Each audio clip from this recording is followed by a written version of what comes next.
গল্পের নাম সত্যি শোনা রবীন্দ্রনাথ ঠাকুর। বাবা, তুমি আমায় ডেকেছ? হ্যাঁ রে, আমার মনে হয় আমি আর বেশি দিন বাঁচব না, তাই তোকে কিছু গুরুত্বপূর্ণ কথা বলে যেতে চাই।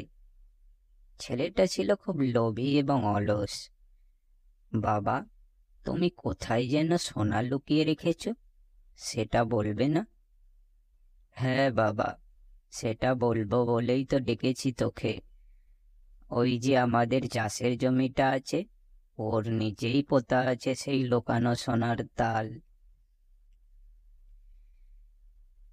এই বলে তার বাবা চোখ বুজল। আচ্ছা, বাবা তো বলল চাষের জমিতে সোনা লুকানো আছে, কিন্তু কোথায় পোতা আছে সেটা তো বলল না। তাহলে কি আমাকে পুরো জমিটাই খুঁড়তে হবে এখন? হ্যাঁ, সেটাই মনে হচ্ছে। না হলে কোথায় আছে সেটা কি করে জানবে? কথা মতো পরের দিন সেই অলস ছেলেটি কোদাল হাতে মাটি খুঁড়তে লাগলো। সকাল থেকে সন্ধ্যা হয়ে গেল, কিন্তু সোনার এক টুকরোও সে পেল না। ধুর, এ কাজ আর ভালো লাগছে না, অত খাটাখাটনি, ওর থেকে টানা ঘুম দেওয়াই ভালো। এত খাটনি যদি নাই করতে চাও, তাহলে দুজন লোক লাগিয়ে দাও, তারাই বরং খুঁড়ুক। সেই ভালো, ঠিক বলেছ।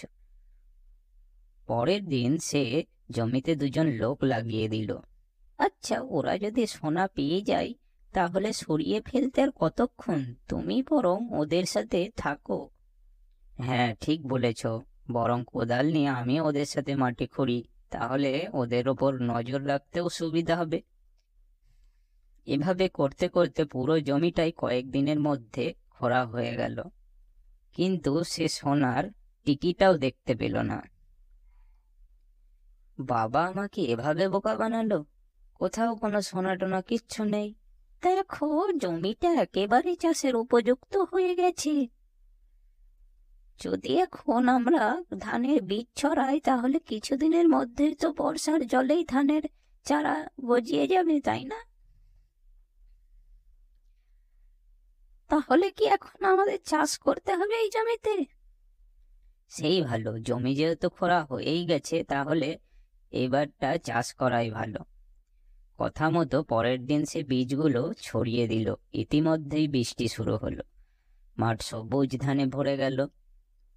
সেই অলস ছেলেটি সকাল থেকে সন্ধে পর্যন্ত ওই ধানের ক্ষেতেই কাজ করত, আর বউ তার জন্য খাবার নিয়ে যেত, তামাক সেজে দিত।